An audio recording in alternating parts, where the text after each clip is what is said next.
First, he did it for his country. Then, he did it to save himself. Now, he's doing it to save his best friend. Hey, there you are! I've been looking all over for you! Larry, what are you doing? It's me, Lambo! You said you're doing it for me! Hey, where are you going? This is for Top Gun, right? We're doing that. You idiot! Lambo. I mean Rambo. If you've ever felt like your Special Forces training is underappreciated and that local law enforcement agency is disrespecting your exemplary military service, you may just need to hole yourself up in an abandoned mineshaft, take a beat, and listen to Loop and Larry, Guardians of Geek. In a world filled with intergalactic space battles,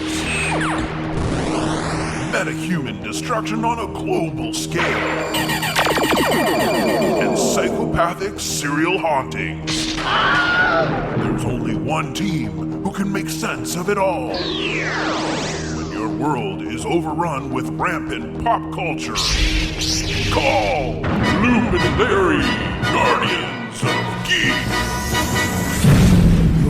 There we go. You know, it may be the second season, but the explosion is remaining the same. It's still exciting every time. I don't know. It's my favorite part of the show, really. Amused. We can't ever change amused. the opening because if we do, that explosion's gone, and I don't know if there's any point in recording podcasts anymore. Yeah, it'd just be sad. Wait, it would be very sad. So what's going on, Larry? Larry! I'm Larry. I got a little confused. What is happening right now? I don't know. I know what you want. You go, I am Loop. I am Larry. This is Guardians of Geek. I got a little thrown off there. He's just like throwing it. Larry! What is happening? I don't know. It's going to be one of those kinds of shows. Yeah. So, welcome to Loop and Larry, Guardians of Geek. I don't know what's going on. Episode 17. Here we go. Yeah. Okay. We got lots going on in the show. It's going to be power packed. So what's been going on lately? Oh, we got some kind of exciting news to share with everybody here with our listeners. We were recently invited to our very first Comic-Con. We are going to be live recording at the Deep River Geek Fest, which is located near Ottawa next May. So May coming up in 2020. Loop and Larry will be at Deep River Geek Fest, and we're going to be talking to some very exciting people. I think it's probably okay to talk a little bit about what's happening there. This is the 50th anniversary of Hilarious House of Frightenstein. Right. So the theme of Geek Fest this year is just that. So they've got some really cool, exciting people from Hilarious House of Frightenstein. And as you know from listening to this podcast before, Loop and I are massive Hilarious House fans. Yeah, I've watched some of them because they're on Crave right now because they've uploaded all like 130 episodes. Yeah, so they're on there. So I've watched a few of them so far, and I'm just I pick away at them when I have some time. Like it's like it'll take me a while to get through all 130. It's a lot. It's a lot. Big commitment. I've got till May to watch every episode. That's right. But it's interesting just already in the first episode, like how it's there's so many characters already, and I'm like, I got to really pay attention to this. They just jump right in. They just jump right in, and it just gets wackier from there. The only unfortunate bit is that because of all of the music rights that they, the music that they used during the Wolfman's scenes, right? There were no copyright contracts, I guess, written at the time. So they just played this stuff, and of course now they can't. So none of the music is included in the shows that they've uploaded to Crave. So unfortunately, you don't get Jumpin' Jack Flash every second show. So that's the only unfortunate bit. But everything else is there. Griselda, you got the Count, you got Igor, you got Frank, you got them all. They're all there. It's going to be awesome. This Comic-Con will be a lot of fun. It's going to be so much fun, and we're super excited to be there.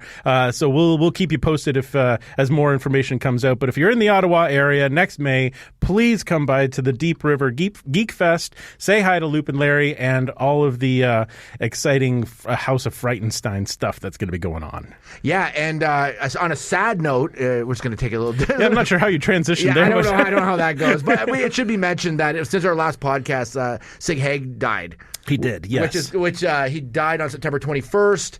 And I didn't realize he'd been acting since 1960. He's been around for a long time. So if you're unfamiliar with Sid Haig, his most recent claim to fame was as Captain Spaulding in Rob Zombie's House of a Thousand Corpses and The Devil's Rejects and the upcoming Three from Hell, which is I think is out already, but it actually might be. It was in limited release, I think. Yeah, so he that was his sort of most recent claim to fame. So he was this demented clown, and it's one of the greatest sort of horror villains, one of the horror characters that's come out in quite a while. So that was pretty exciting. But he's been in all kinds of things. Yeah, like he's been stuff from like Batman the series, like way back Gunsmoke. Yes, like he reaches back, like Man from U.N.C.L.E. And I'm a big fan of the blaxploitation sort of series of stuff. Foxy Brown, Coffee, Shaft. He's in all of those. Buck Rogers. Oh right, yes, yeah. Like, I think Tarantino even brought him back for Jackie Brown. He was, and he was in Kill Bill 2. That's right, as well. Yeah. So he had one of those Tarantino career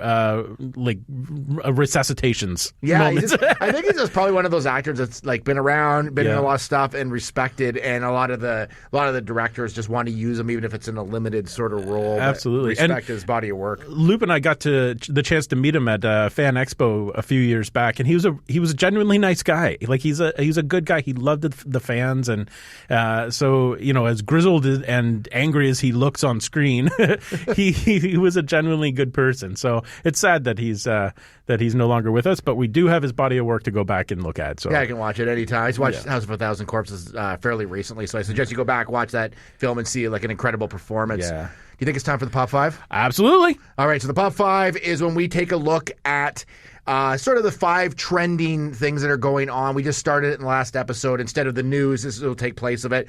And sometimes it's as long as our old news. But we'll see. Sometimes longer. You never really know. Well, let's check it out. What's hot? We'll tell you what's hot. It's the Loop and Larry Pop 5.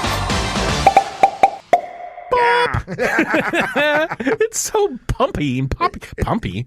It's very poppy. It's poppy. That's what I meant to say. Lots of poppiness going on here. So where do you want to start? Let's start at number 1. Number 1. Someday we're gonna have actual we'll have some more explosions. We need more explosions in there. We're not there yet. Our budget has to go up a little bit. So this was all over like Geek News in the last week.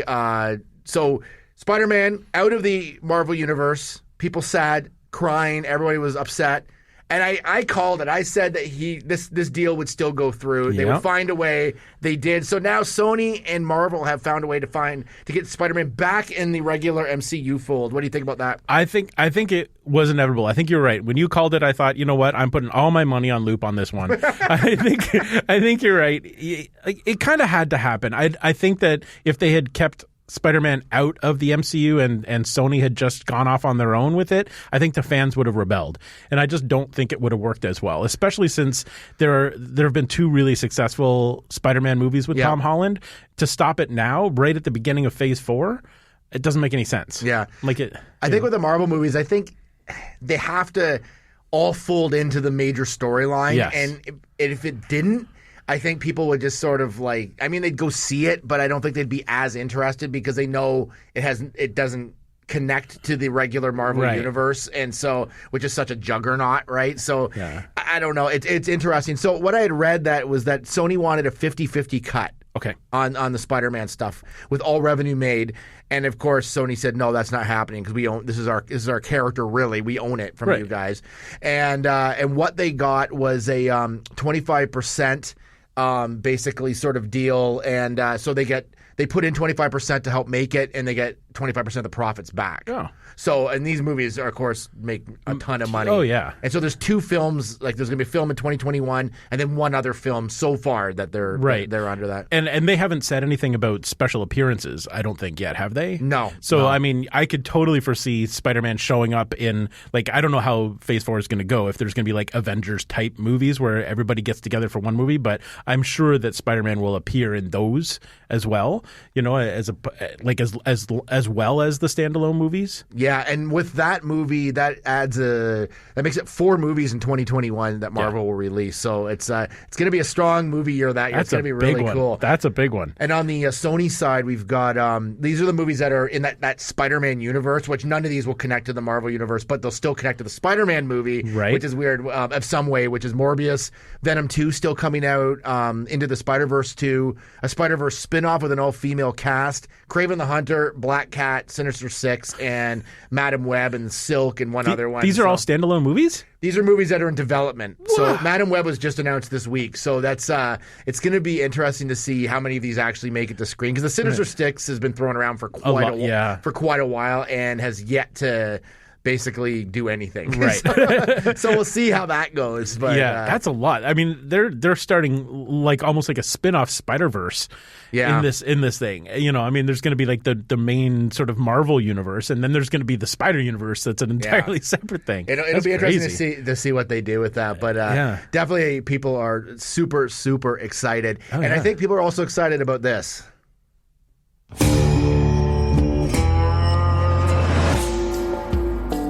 I like to think this is one of the greatest theme songs of all time. This is so good. You can manipulate this any way you want. It's still good. It's just got such a mood to it, right? Like so. So this is number 2, on the list of Pop 5. Yeah, and this is Breaking Bad, the sequel. And we haven't heard a lot about this. Breaking Bad, the movie. Oh, sorry, the movie. Yeah, El Camino, which is like a sequel to the series, right? Yeah. So it's called El Camino. And it's called the Breaking Bad movie. So, but I think this one's specifically about Jesse Pinkman. I don't even know if Walter White is in this one. According to the trailer, he doesn't seem to be. No, and the trailer is... it's weird because this movie comes out, I think, October 11th. Yeah, really soon. On Netflix and limited release. Right. But yet it's not... how do you say it? It's like it took so long for anything to come out. So it's like usually a trailer comes out like a year before whatever it is that's coming out. But this one is like literally like weeks. Like 2 weeks ago we saw like a teaser trailer. And now we finally see the full trailer, which there's like no lines in it really. Like it's pretty they're holding the story pretty close to the chest because it didn't really tell you anything other than Jesse gets pretty messed up. So this takes place, it looks like it takes place right after Breaking Bad. Because at the end of Breaking Bad, he takes off in the car. Like Walter White basically says, "Get out of here." Yeah. He saves him from. He was beat up by somebody or whatever. But he takes off, and this looks like it picks up right after. That's what it looks like. Yeah, because he's a mess. Like Jesse is just a mess, but it still has that same Breaking Bad vibe. Like it looks very dark, and I feel like this is going to be even darker now because I think it's Jesse's sort of descent into like an even darker place. And I think too.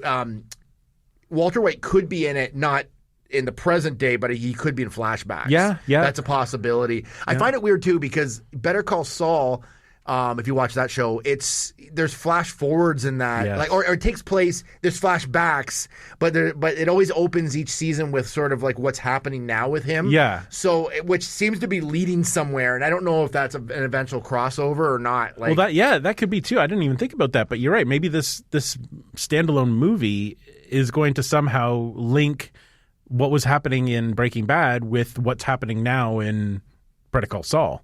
I feel like Better Call Saul is going to flip. I may have mentioned this before, but I feel it's going to flip to present day for a full season. I would think so. It just seems like they're leading to that. Yeah, like it's like they kind of tell the story they need to tell in the past, then flip it to now. I'd love to see a full season of what's happened post, right? Yeah, well, because, I mean, they can't really do anything during Breaking Bad. Maybe they can. They can certainly figure out a way to, but like it just doesn't seem like they'd go back and put Saul right in the middle of the Walter White story. Yeah. Again, I'm not sure how that would happen. Then they'd have to get him out of that again. But it looks like those flash forwards are beyond what happened in Breaking Bad. Oh yeah, they're for sure. Yeah. It's him like under like what do you call that when you're on the run, like the police protection or whatever program. Yeah, like witness protection. Yeah, so he's like he's working, or did he? No, I don't think he would be, because didn't he just take off? He got money and just left? Yeah. So he's just doing his own witness protection, basically. Yeah, he just gave himself hair. Working at Cinnabon or whatever he's doing. But now he feels like he's being followed at the beginning of the last season. So we'll see what happens with that. I don't know whether it's just his own paranoia or if it's... If it's a real thing. None of this has anything to do with the actual movie we're talking about. No, it does not. But it's an interesting world. Like, they've kind of built this world now, and it's like... Yeah. It just leads from one thing to another. We're calling this the BBU.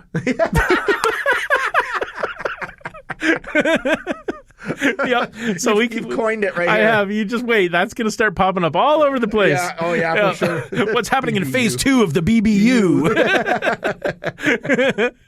Yeah. So this is pretty exciting. And the fact that it's coming in the next 2 weeks, Yeah. we don't have to. I kind of like this idea of dropping trailers like a couple of weeks before a movie's supposed to happen. Yeah. Just because, I mean, the anticipation for movies is kind of fun, but I kind of want to see it now. Yeah, no. You know, like I saw the trailer, I'm super excited, and now I only have to wait 14 days. Yeah, and you don't have to wait. yeah. It's kind of cool. It's like waking up 2 weeks before Christmas and you've been sleeping the entire year. That's right. And you're like, oh, it's only 2 weeks away. Yeah. I Which kind is of like be this weird idea. that you'd be sleeping for almost a full year. Yeah, there must be that's something a bit wrong with you weird. if that happens. Yeah. You got bigger problems if that's That's right. But not in the BBU. No problems like that happen in the BBU. All right. Speaking of the BBU, it's just a segue into our number 3. Yes. Because it starts with a B. The Big Lebowski spinoff called Jesus Rolls has released a trailer. Which is weird because it's not done by the Coen brothers. Nope. And it's done by John Turturro, who just basically said, I like this character I played in the movie. This is what it kind of looks like. Yeah. And I'm going to do a story post that movie. Yeah. That- on his own. Yeah. Yeah. Which is weird because it was kind of like sort of touted as a Big Lebowski spinoff or a sequel, but it's not really. It's more of a spinoff. Yes. Yeah. I'm not sure. I'm not really sure how this is going to go, and I'm not really sure why This they're was doing needed. this. Yeah. Yeah. Like, because if it doesn't have the original characters in it, like the dude and stuff, like Yeah. I don't know why anyone would even be interested, really. Like, Well, that's it. I mean, without the dude, there is no Big Lebowski. yeah, exactly. So it's like, it's kind of weird. And it's also, the movie comes out in 2020 here, but it comes out in Italy like in a couple weeks or in a week. So the entire trailer's dubbed in Italian. Yeah. And very badly. By Yes. the way. Yeah. So that just adds more mystery to the whole thing. Like, why is this even happening? I don't like, maybe he's produced it in Italy. Maybe it was easier to. Maybe there's a big Lebowski. Maybe there's a big Jesus following in Italy. Maybe that's what it was, and he's like capitalizing it. It's like you know how Germany loves David Hasselhoff. Yeah, maybe they love John Maybe they Turturro. just love John Turturro in Italy. So, Because this movie, I don't know if we mentioned it was called Jesus Rolls. Jesus Rolls, yes. Yeah, so that's the name of this movie. Yeah. But I read this. This is weird that it's a remake of the 1974 French film Going Places and a spinoff to Big Lebowski. I don't know what that. I don't know how. How can or you why. do what? I don't know. Maybe there's characters from the other movie that are in this movie, like from both movies. And they Okay. cross over. It's weird. This is really going to be one to watch This because is a crossover project. I don't get this at all. so bizarre. I know, but I love the Big Lebowski, so I can't not see this. Yeah, Like, you I gotta have- watch it, but Yeah, I have to be part of it. I'm gonna go in skeptical. I'm going in with the bar real low. See how it It goes. can only go up from where I've placed it. All right. Number 4. Number 4. The Joker. We've talked about the Joker Yes. a few times on the show because we love the Joker. The Joker is by far my favorite DC character. Right. I love Batman. Yeah. I'm a big Batman fan. And then within the Batman universe, the Joker. So the Joker with Joaquin Phoenix is coming out on October 4th. And everybody's super excited. But now, of course, there's controversy because the last time we saw a Joker movie, which was Batman Rises? Rises, Yeah, I think it was or- the Batman Rises. Right? Is that what it was called? Batman Jokered? Yeah. The Rising of the Bat? It was the second movie in The that one series. with Bane, yeah. Yeah. That one. There was, of course, the mass shooting at the theater in Aurora in the States, Right. And the shooter was dressed sort of as the Joker, like he had green hair or orange hair, and he sort of was sort of playing that part as he went in and did this. Yeah. And so now there's controversy and worry from some of the victims of that shooting that this could potentially happen again, and so there's concern about this. And I think it's the producers and the filmmakers are trying to sort of quiet it down and calm everybody and assure them that this is okay, everything is fine. But there's this whole idea of, do we want movies that sympathize, that cause you to sympathize with a bad guy? Yeah. And in this movie, I obviously haven't seen it yet, but by the looks of it, it looks like a movie too, where it's like very more realistic Yes. approach of like a person that this people probably have had things happen that maybe caused him to become the Joker in real life. So I can see why that would be a concern in this particular case. And the thing about the Joker is too, he's like cool looking character, but menacing, but kind of like there's something about him that you can connect to, and I don't know what it is, but he's like obviously completely insane. Yes. But it's like there's a realism to him more than the other characters, but more of a character that just glorifies violence, to get where he needs to go. But in sort of a funny way, I guess. I don't know. It's very odd. Yeah, there's something, and I mean, I think the best example of that is Jack Nicholson when he was the Joker. Yeah. He was a genuinely fun character to watch. Yeah. Even though he was a murderous psychopath. Yeah. But you really kind of wanted to see more.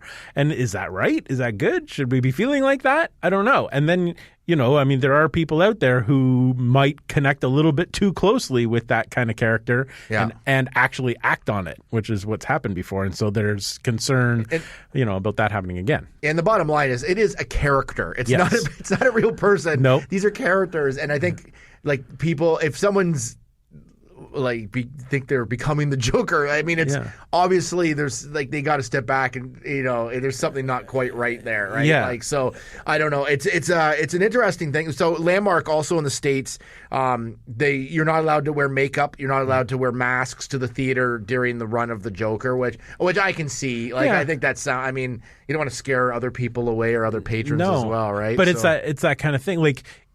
Before this all happened, going to an event movie like this meant that you could dress up. Like I remember, for example, when Star Wars, the prequels came out and we went to see them, there were all kinds of people in full costumes with the helmets and masks, and it was like cosplay at the movie theater. Right. And that was sort of a fun part of doing that. But now because of all this controversy, there's concern about having people conceal their faces and doing that. And it's sad that has to be the way it is, but that's sort of the way it is. Beyond all that, the movie looks amazing. Oh yeah, I'm still going to see it. Yeah, no, it totally looks really, really cool. Yeah, I'm very curious to see how it does. I mean, there's tons and tons of Oscar buzz, obviously. I think he may he will probably at least be nominated from the sounds of things. It would be really interesting if he won, because he'd be the second character playing the Joker who won an Oscar. So, right, yeah, you're right. Yeah, because Heath Ledger won posthumously. Yeah. So that would be kind of interesting. So I'm not even, I'm excited to see the story and the origin, but I just really want to see Joaquin Phoenix doing this character, because I feel like he was born to play the Joker, because he's kind of like that. He seems to be kind of like that in every character. It's just a cool. I think it's just a meaty character for anyone to play, right? And because anytime I've seen anybody play the Joker or even do voice work of the Joker, it's always awesome. Yes. Like it's like I've never seen anyone really fail with the Joker, from Cesar Romero to him, right? Like it's just such a cool character, and I think everybody has a little bit different take. Yeah, but they're all awesome. That's right. And there's never been a full blown origin story like this. Yeah. For him. I mean, there's still, and I mean, that is kind of part of I think what's cool about the Joker is that nobody really knows 100% where he came from or what led him to that spot. So I mean, it's going to be kind of, bursting a bubble a little bit, giving us an actual backstory. But maybe, I don't know how they're going to take it. Like, maybe it won't be a full backstory. Maybe you still will get some mystery about why he's behaving the way he is. And of course, all these characters have different, there's different backstories for the Joker. Like, I mean, like obviously Batman, like the first movie or the one we did with Michael Keaton. Yes. He falls into a vat and kind of goes insane. Like, there's different versions of why he does what he does.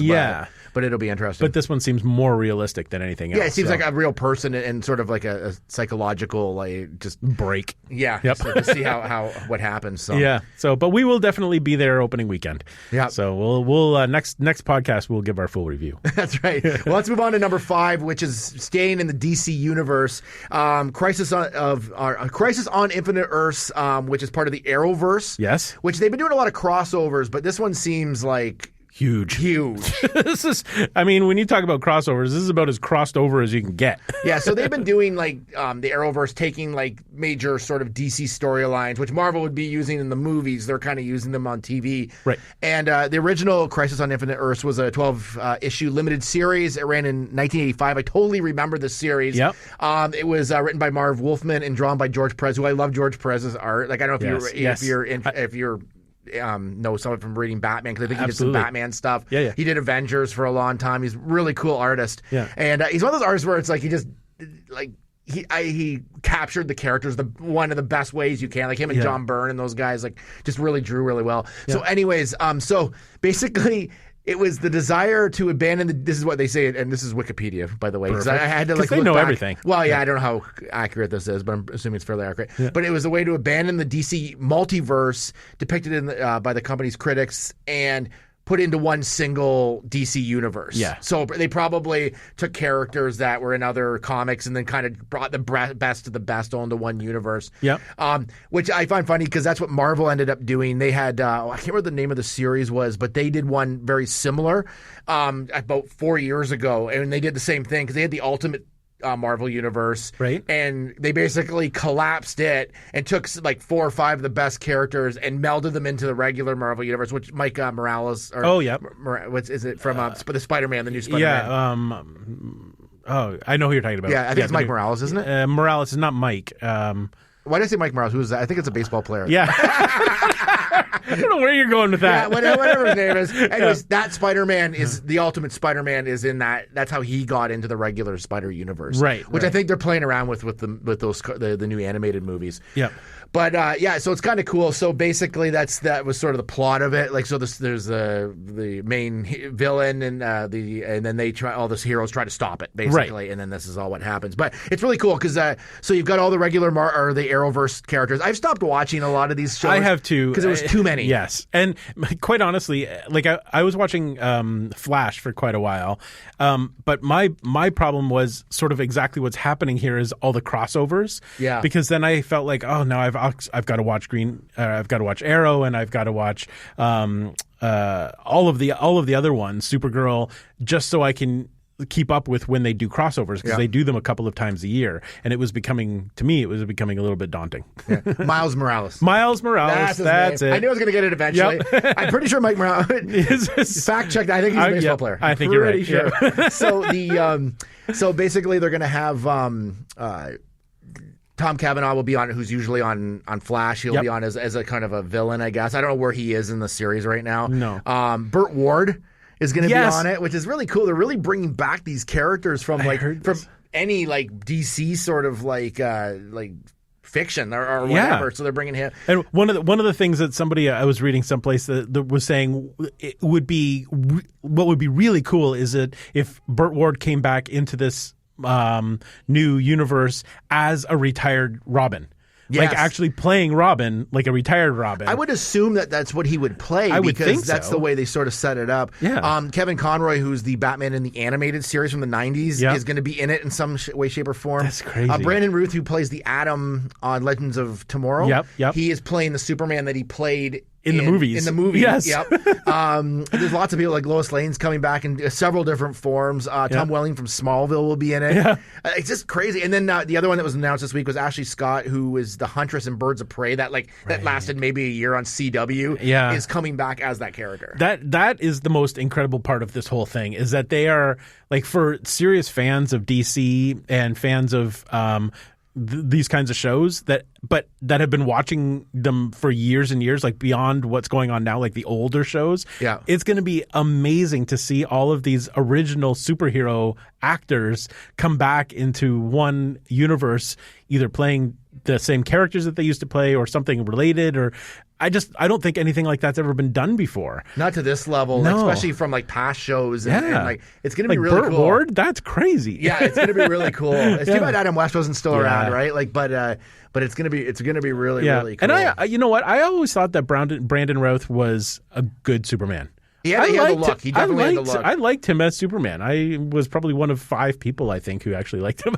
But I thought he was good. So I'm really curious to see how this thing does. Like, it really sounds like they're sort of taking a page out of the Marvel playbook and building this universe. Well, sort of like the DC TV universe is obviously a lot more stronger than the Marvel one. The Marvel one is like it's all over the board. Like they have had trouble trying to with Shield and everything. Like Shield has gotten better, but it's there's only one more season left of that. They just haven't been able. Marvel hasn't been able to capture what DC has in TV as Marvel has in movies. That DC hasn't been able to capture. That's right. Yeah, it's very interesting. Opposite, yeah, it's very interesting. So that's our top 5 trending this week. And usually at the end of this, we're just going to give you talk about a couple things. It could be anything that interests us in the world of geekdom. Mine this week it's Consume Me. Yes. For 95 episodes, and here it is.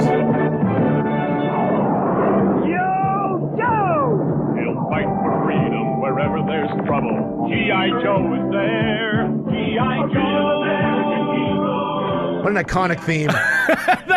I am 12 years old again. And I heard it a lot. Yes. So give us a background. What brought you to this lowly state? So at the beginning of the year, when you make your New Year's resolutions, I call them the New Year's loopalations or whatever. That doesn't even make any sense. I don't even know what that word is. Okay. Anyway. So I decided this year that I was going to take 2 series, because everyone has those series that you want to go back and watch, but you haven't, you know what I mean? So there's just no time. Yeah, there's no time, or you just don't make the time because there's so many awesome shows that are out. Right. So I decided this year I'm going to take 2 shows and I'm going to watch the seasons of them or the full series. So one was Twin Peaks, the newer series, which I watched when it was on weekly, but I want to watch it in a row. Right. So and then the other one was to watch, because I'm a big G.I. Joe fan, is to watch the entire series of G.I. Joe. The animated. Yeah, the first run of it, like the first 2 seasons, and then the movie. So, okay. Because another company took it over and they did a couple seasons, but the original What do you know off the top of your head what year they came out? 84, 85. There you go. So so I ended up watching a lot of G.I. Joe over it took me a while because there were 95 episodes? Is that what you said? Yes, 95. But it's hard to watch a lot in a row. You can watch usually about 4 or 5 in a row because it's a lot the same. Yes. And it's also a kid's show, so you kind of get but it's still good. It's still the characters are awesome. It's one of those few shows where there's so many characters, but you kind of know them all, and they all have their own personality, and the villains are so good. Was this a show that had a storyline, like a continuing storyline? They had the 5 the miniseries things there was an opening miniseries. There's the one where they make Serpentor. There was that kind of stuff. There's the Weather Dominator series. So they did that. It was a way of sort of getting you kind of hooked daily. But then the series itself would have they'd take 5 or 6 Joes, and the whole story would be based they'd kind of be the leaders of that series, right? Or that episode. So you kind of get to know them all, and then some of them will be back and forth.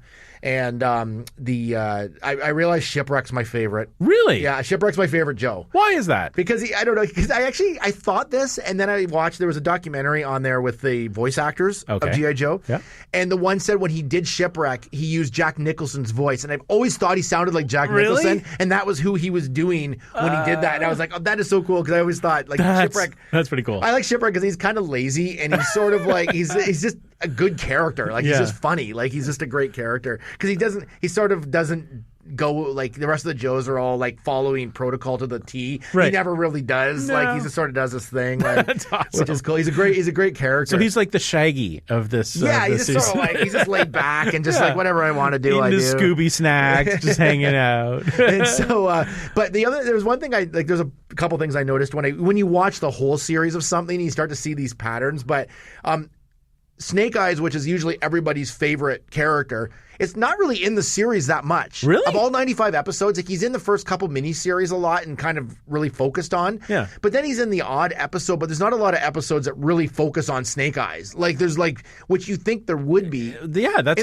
in the comic, he's basically in every issue almost, right? When they made the live action movie a few years back, wasn't it about Snake Eyes? Snake Eyes, he was a major character in it, yeah. Weird. But because everyone loves Snake Eyes, but really when you watch the original animated series, less than the comic, he was in a lot more, but in the animated series, he just wasn't in it. He was in the odd episode, but honestly, he wasn't even in that much. Really? When you start watching, I haven't seen Snake Eyes in 6 episodes. It was weird. Yeah, I kind of thought that he was the dominant player in this thing. No, and he really wasn't. But he had a couple big parts in a couple of the miniseries, at the beginning, but really like he's just sort of in it, but not like it's weird. And then the second season was weird because they kind of barely had a lot. Like Scarlet was hardly in the second season, but they kind of focused on like the toy. So they basically the characters in it were the new toy line, right? So they focused a lot on those Joes and a few of the older ones, but it was kind of weird, but it was like, but still good. Like I enjoyed the whole thing. So, at what season did they introduce the Kung Fu grip? When did that happen? You can just leave right now. Bye everybody.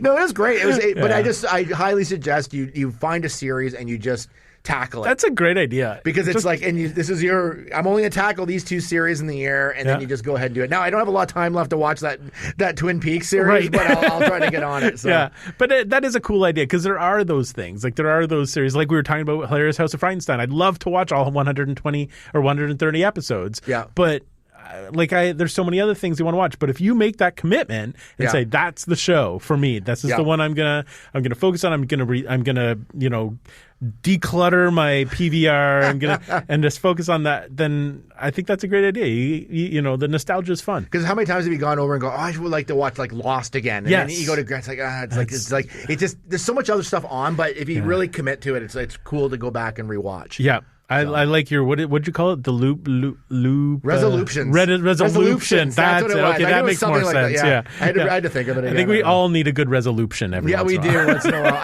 And I don't know why I have to put my own name in things. Like I just make it your own. I've just become weird.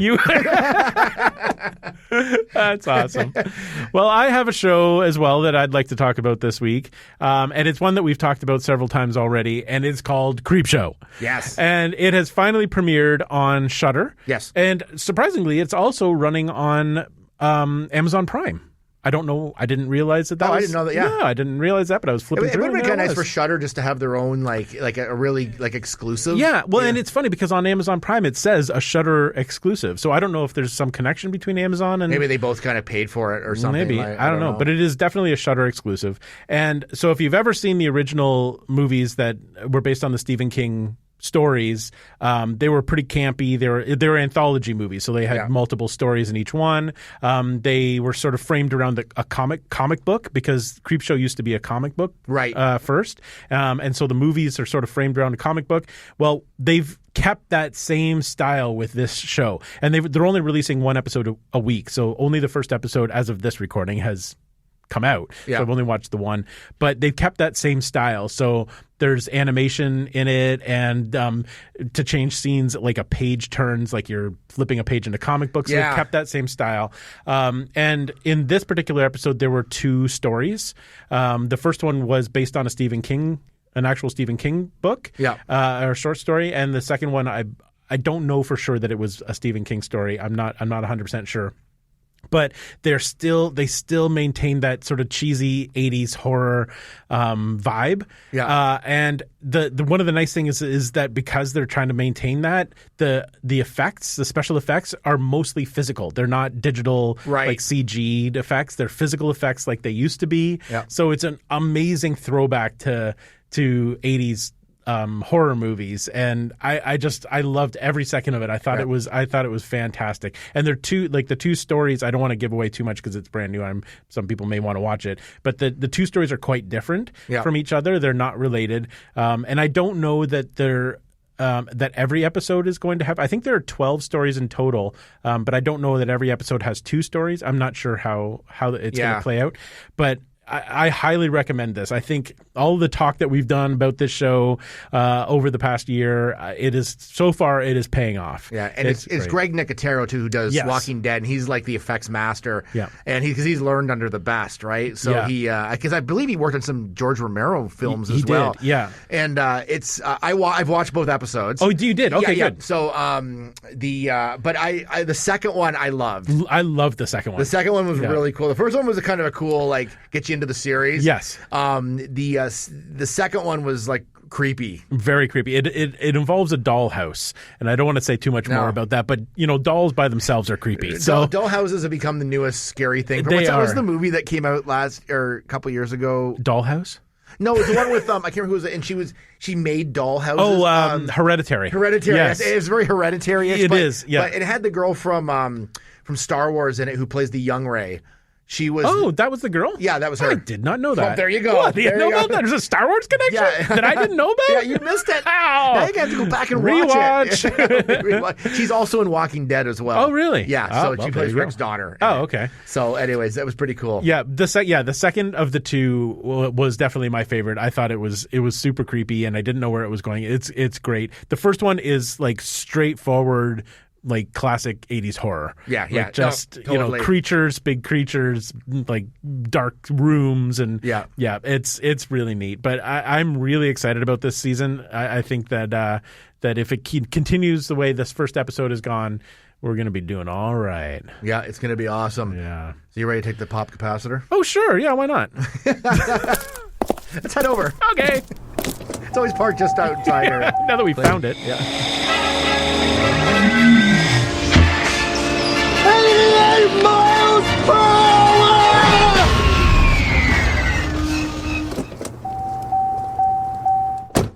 It's nice to get outside and have a break from the studio for a little bit. Yeah, isn't it? now we're back.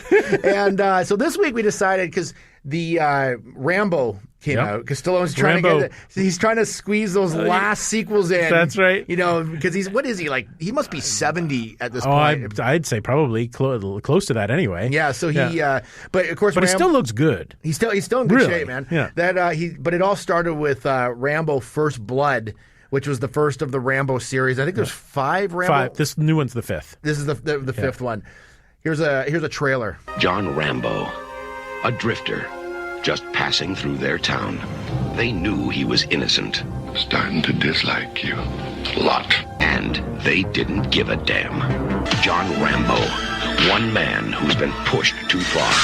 You're finished!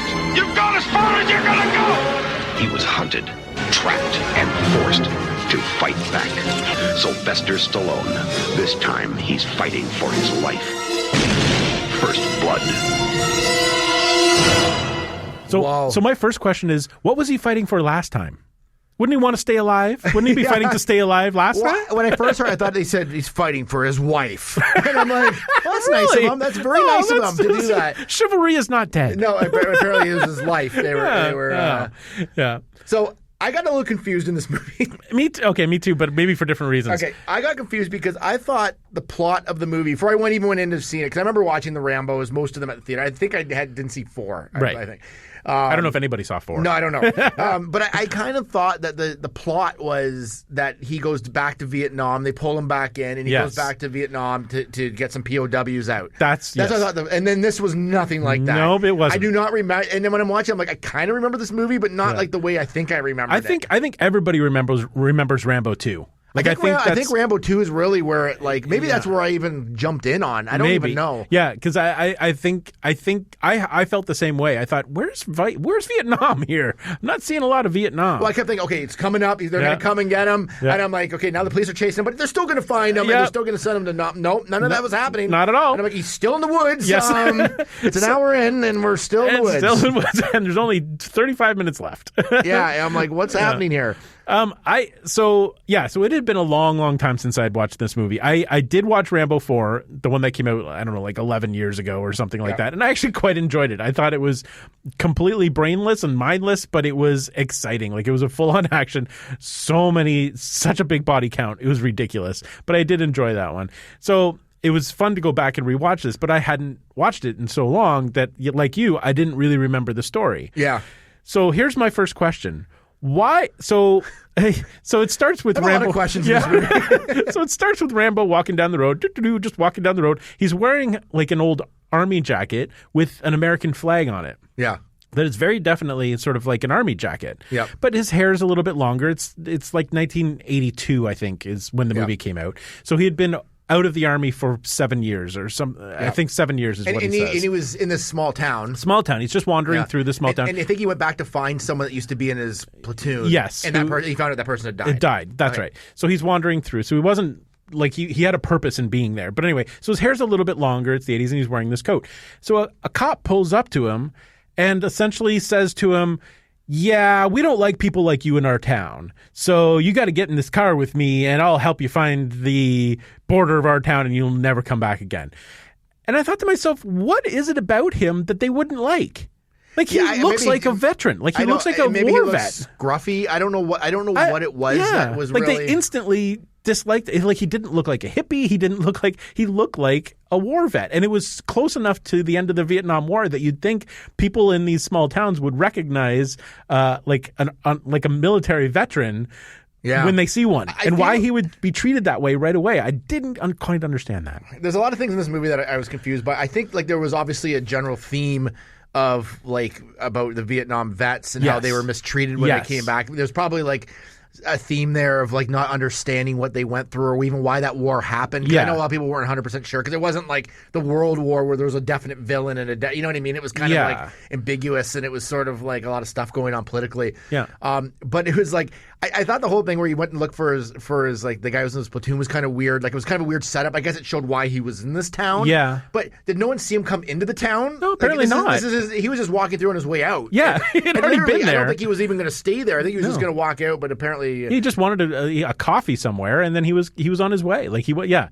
And I just thought like so the cops. If you've never seen this movie, the cops pick him up, and then they're automatically he does something that kind of annoys them, and then he has quick flashbacks of being tortured and stuff. Yes. And he kind of loses it. Yeah. But the whole thing's escalated really quickly. Really fast. It was he's a couple like little things. It's like we got a fingerprint and he's already like freaking out. And, and then he ends up like killing like 6 police officers. So now they have a legitimate reason for wanting this guy. I think he was trying not to kill people, but he ends up getting more and more vicious as it goes on. Yeah. Can I just say right off the top, I don't think Rambo's that nice a character. He's really not a nice guy. I was not rooting for him in this movie at any time. I was never like, oh my God, I hope Rambo makes this. I was like, this guy's kind of an idiot. Yeah. Like, you know what I mean? I felt the same way. I was like, I mean, I understand. Like the thing is, as the movie goes on, you kind of get a sense of why he's behaving this way because he's got post-traumatic stress disorder. Like he's messed up because of what he. Yeah, that's the thing. You kind of like him because he's a veteran and you understand kind of why he is the way he is. Yeah. But then it's like someone like that you kind of want to. Like understand, but then they go way too far. Yes. You know what I mean? To the point where you're like, okay, now you're getting ridiculous. Like just give up. Yeah. Right? You don't have to be hanging off the side of cliffs and no, because he buries himself in the woods. Yes. And finds an old abandoned mine shaft. Of course. And like essentially sets up like an ambush, like so that when people come to get him, he is in a position where he can like sneak out of the bushes because in one scene he had actually cut tree branches and strapped them to his back so that he could be completely camouflaged. Like he had put himself right back in Vietnam. I mean, like he just went way over the top with this thing and all of a sudden is like back there and is in full bore like I'm going to kill anybody who comes near me. Well, and it's also weird too because there's a bunch of things in this movie because he's in this small town. There's only a small police force. Yeah. But within seconds there's suddenly like 1 million people there. Yes. Like the entire military is there. Like, and this looks pretty remote. Yeah. Wherever they are. Yeah. Like that's the fastest I've ever seen anyone respond to something. Like it was just weird. Including the volunteer like National Guard who just happened to be like practicing with like loaded weapons that day or something. And that whole part was stupid. That whole part could have been left out. Like, but the other thing was like all of a sudden they have like those like those tents they put up when there's like something, like those were up within seconds. This is like isn't it all in one day? Pretty much. Like, I think I think it's just the same day. Yeah, like, it couldn't have been that long. I don't think there was a nighttime scene in it. Like, I don't think what? So. It's something. It's Christmas. Yep. I don't know, but you're right. Like they set up an entire military base overnight. For some reason. Well, during the day, because I think that the whole end part takes place the same night. I think this all took place in one day. Yeah, and is this a Christmas movie? That is the question, because it does take place at Christmas. It does. I feel like it is. This is my new Christmas movie. If Die Hard can be a Christmas movie, then this can be a Christmas movie too. But yeah, I just, like, it was interesting to watch, but until the end, like literally the end of the movie, I was like, first of all, I still couldn't get why they hated it, why the police department hated him so much. I mean, obviously he killed a lot of police officers, but I never understood. I didn't think he even killed them. I think he just hurt them because he was punching them all out, and I think he just left. Yeah. Like, in the station. Yes. Yeah, but he ended up killing somebody by accident. In the woods. No, did that happen? I think it did happen. Probably. So yeah, he did that. So I can understand that, but that was quite a bit after they did this, and that's what, and Rambo even says that he's like, they drew first blood. It wasn't me. They did it. It's not my fault. So, but yeah, the setup, like it was very obviously a lesson in how Vietnam veterans were treated and that sort of thing, and that made sense to me. But I think it was just a bit over the top. Well, the thing is, I can see like the police being kind of like obviously there's been other people that have come through the town or something's happened that's like already got them on edge before they even see him. Yeah. But you don't really know what that was. No. Like, I don't think this is the first time they've encountered someone that they wanted to get out of the town. I wouldn't think so. But it's weird that it was a Vietnam vet. Yeah, it was weird. Who was just walking. At one point they go, "Oh, this guy's a vet," because they find his dog, his collar or whatever, his dog tags or whatever, and I'm like, okay, well now you know the backstory. So why are you still? And I don't think that he had even done anything like violent at that point. No. So at that point they could have been like, oh, okay, so maybe we should. And why did they need to shave him? I don't know. You're like, oh, you're dirty. Okay, okay, maybe just let him have a shower. I don't know why he literally had like 5 o'clock stubble. Like he didn't even have. I don't know why they needed to spray him down. Like in the all right, boys, let's spray him down. Yeah, and I mean, it seemed also weird that they had this like fire hose in the middle of their police department. Just like the desks are here and the fire hose is right beside the desk. That's what we do. and a person that's like gonna shave him and not cut him, because it's like if you're moving your head around, it's very difficult to shave someone. Well, he got out of it anyways, didn't he? At that point, like he's well, it was because of that. That's what set him off. It was having the razor, because then he had this flashback when he was tied up in a prisoner of war camp, and the guard had like cut him with a razor, and that's what set him off. Right. Was this thing, but. Again, why do they need to shave him at all? Like, he's a prisoner. He's going to a cell. He doesn't have to – it's not a formal situation. He doesn't have to look his best. and even more than that, there was a big chase scene in the town, which didn't really look that big a town. No. It looked like a Collingwood or something. It kind of did, yeah. And so he steals someone's motorcycle. Yeah. And – when I'm being chased, I like to do a pop a wheelie for a long time, because you know what? Because it's just something you do. Exactly. It doesn't make it really go any faster. Breaks up the monotony of the chase. Yeah, so you just do a pop a wheelie for zero reason and do some like stunt work. Yeah, just do some ramp jumping. Yep. Exactly. I think he jumped over 3 buses. It was a world record. And then at one point he's like on this mountain trying to get up with the bike and just leaves it. And I'm like, why just take the road? Yeah. Like, there was no need for you to have gone that way. Like, no, completely. It was. I think that's why people remember Rambo Part 2. Yeah. And I have question one other thing in this. Okay. When I'm out and I need a shirt, I have to grab a good potato sack and cut the arms off it. Just that's what I need to like. That's the height of fashion. Exactly. When you're in Vietnam, I feel like if you're in a small town, why do you need a shirt at all? Obviously, you're more conspicuous wearing a potato sack with a rope tied around it than you are just walking around with no shirt on. That's very true. I don't know. Maybe this was a farming town that specialized in potatoes. You figured if you're wearing a potato sack, he looks like a bag of potatoes. Nobody will spot him. It's camouflage. Luke, come on. I'm assuming that's maybe why. But it was so dumb. I'm like, why are you wearing a potato sack? Well, and then he ended up taking that off anyway. He didn't even wear it the entire time. It was like, this is just scratchy. I don't like this anymore. I'll also question. All right. How he steals that military truck at one point. Yep. And how did he drive so far with nobody to stop him? They had helicopters. Yeah. Like, I mean, the military would have brought helicopters in if they already had a helicopter handy earlier on. Well, it's because the helicopters were bringing in all the supplies to set up the military base and the tents. Because they needed a full base. That's right. So they didn't have any. They didn't have any extra helicopters who could chase him. Yeah, that's true. There you go. And like he drove around forever and then drives back into the town with the thing and like destroys everything. Yeah. It just became about revenge. What is happening in this? Like, why did this escalate so fast? It really did.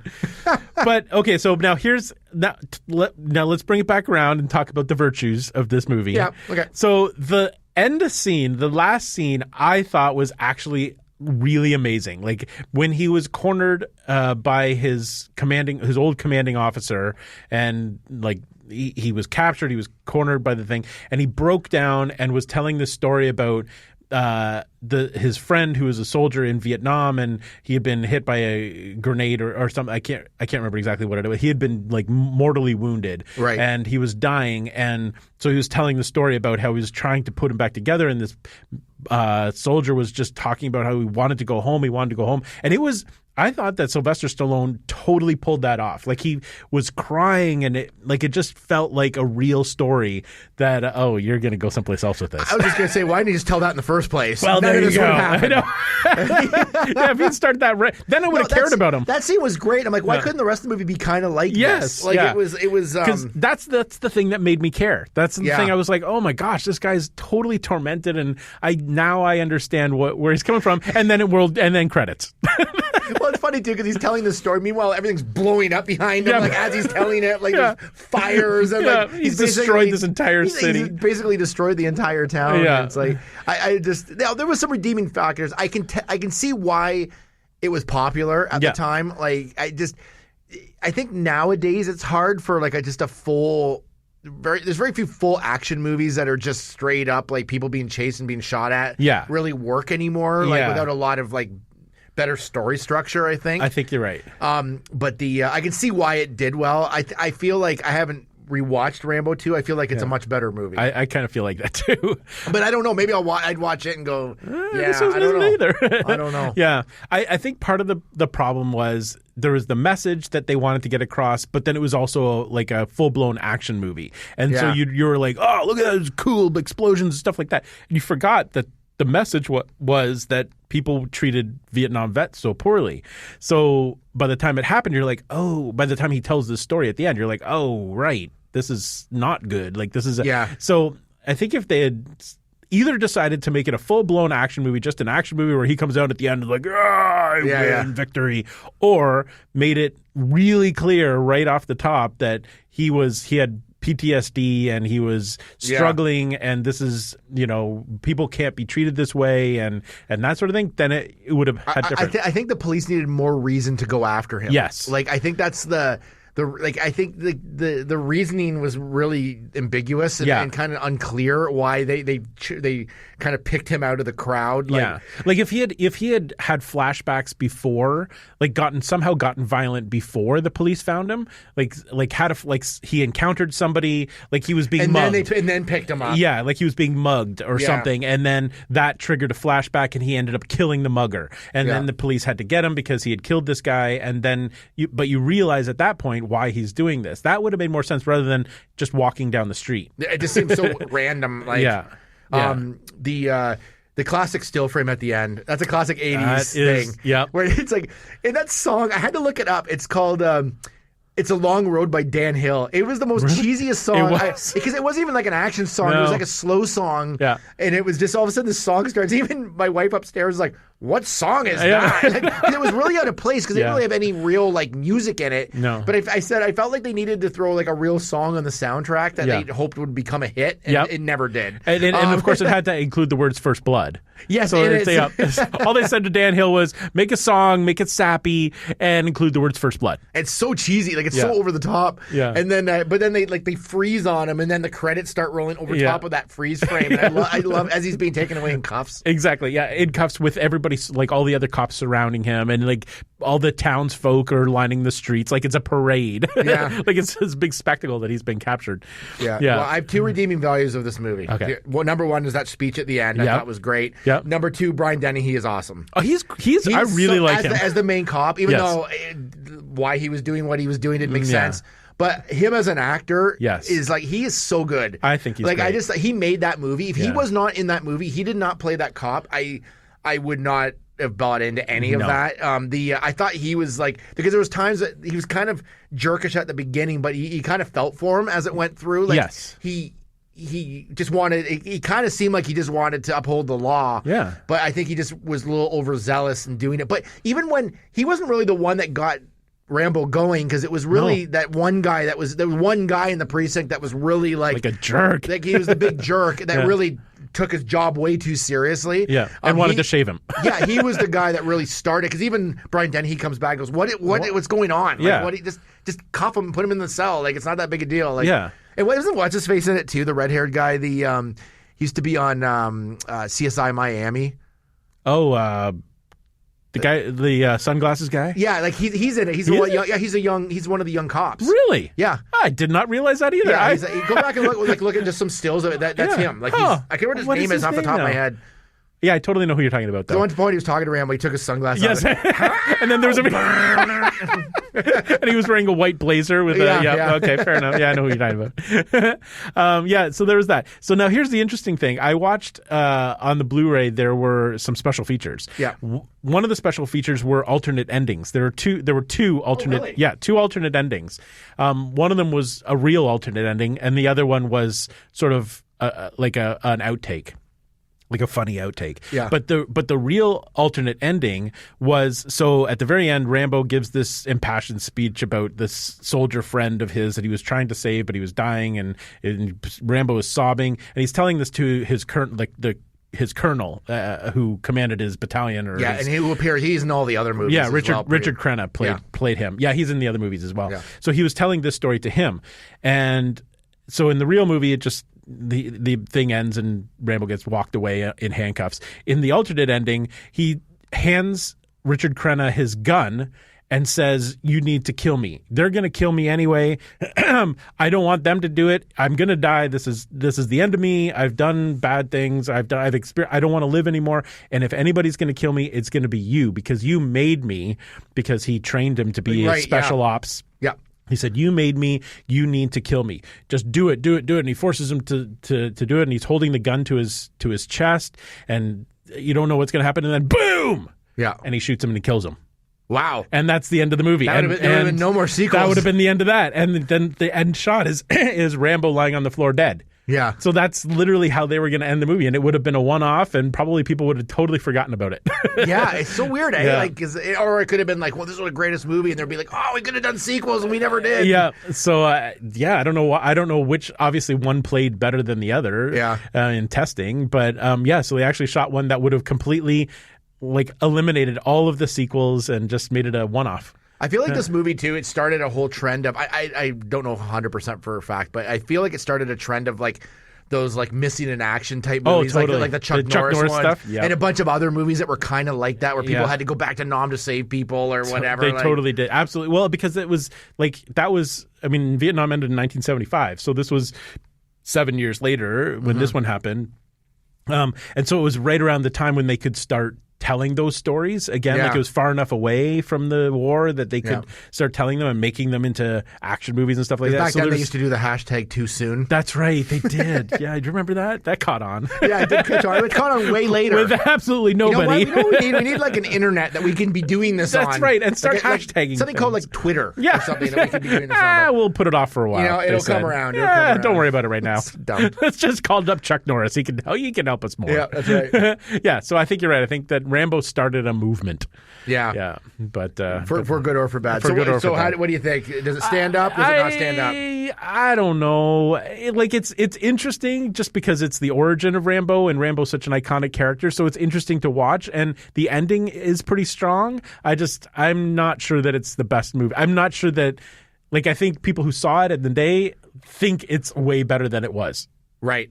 That's I don't think it stands up. I'm going to put that down right now. Yeah. I just don't think. I think it's it's a cool concept for a movie. I just think there's a lot of holes in it, and it just escalated way too quickly. Because there's action movies that do that, but they're just a lot better. Yeah. I just think it was weird. Now I think if I watched Rambo 2, I'd like it a lot better, because I did love one of the Rambos. I thought it was that one, but apparently it's Rambo 2. I feel like it's number 2. And so I think that it's I just don't think it really stands up. It does in a way, but not like you're saying. I really think if that had been a one and done, one movie, it would have gotten lost in the history of movies. I think it's Rambo's only iconic because of all the sequels, because he kept going back, and they were super action heavy movies, lots of blood, lots of killing, lots of that sort of thing. So it was fun for people to go and watch. But I think if they had gone with that original ending and finished it, I think people wouldn't be talking about Rambo anymore. No, I think it's it's definitely worth watching. I don't want to just discredit it, because I think it had some value to it. Yeah. It didn't hold up in the way I thought Yes. I remembered it, I Yes. guess is how we can say it. Yeah. Like, it just wasn't as interesting as I thought. I just found it a little meandering. I felt the exact same way. It did not. I was hold my underwhelmed. interest. That's a good word for it. That's a good. And this is why we do the POPcapacitor, because there are all of these movies out there that we want to see and that we've grown up with, but you haven't seen in so long, and some of them are just not as good as you think. And the problem is, it's something like Rambo, because it's so iconic. You feel like, and this is the problem with any geek, you feel like you have to like it. Yes. But we're saying you don't. Yeah. It's okay not to. Yeah, you can go back and appreciate it. Yeah. For what it was. Yeah. I feel like Rambo 2 would be a much better movie. I think it's probably because they figured out what they wanted to do. I think they cranked the action portion up. Yes. And it's maybe a little more cheesy in the second one, but I think I would enjoy it much better. Yeah. And now, having said all that, I still kind of want to see Rambo Last Blood while it's in the theater. Yeah, so do I, whatever. It's like, I'm sure it's going to be terrible, but I kind of want to see it anyway. It's ridiculous. It is. Well, that's the show. And if you ever have any ideas of things you want us to go back and revisit, please contact us on our socials. And I don't know what those are, but it's like Loop and Larry. Just go to loopandlarry.ca. You know how to get to places once you get onto Facebook, Twitter, and Instagram. Loop and Larry, that's all you need to know. I know. Actually, you can even put in Loop and Larry, and it still comes still up. Works. So I think we're all good enough with social media now. I think my mom could find right. our socials if she had to. Right. So, but it's worth following us. We post all our promos for our new episodes on there, and we have a YouTube channel now. And we have expanded. Oh yeah, we're all over the social verse. we're going to call this the SU. Yeah, the SU. It's the L&LSU. Yep. So dumb. I know. That's not a thing. But well, it is now. We're going to try to make it now. It's like with our spin-offs and our prequels. The L&LU. So dumb. Well, thanks for listening. And so stupid. And we will see you next time on Loop and Larry. Guardians of Geek. Produced by Matthew C. Loop and Lawrence Simner. A Loop and Larry production. Bueller. He likes it. Hey, Mikey. Bueller. Bad news. Fog is getting thicker. And Leon's getting larger. Inconceivable. Brian's right. It's an Alf. Wax on. Does Barry Manilow know that you raid his wardrobe? Oh, Captain, my Captain. Life moves pretty fast. You don't stop and look around once in a while, you could miss it. Wax off.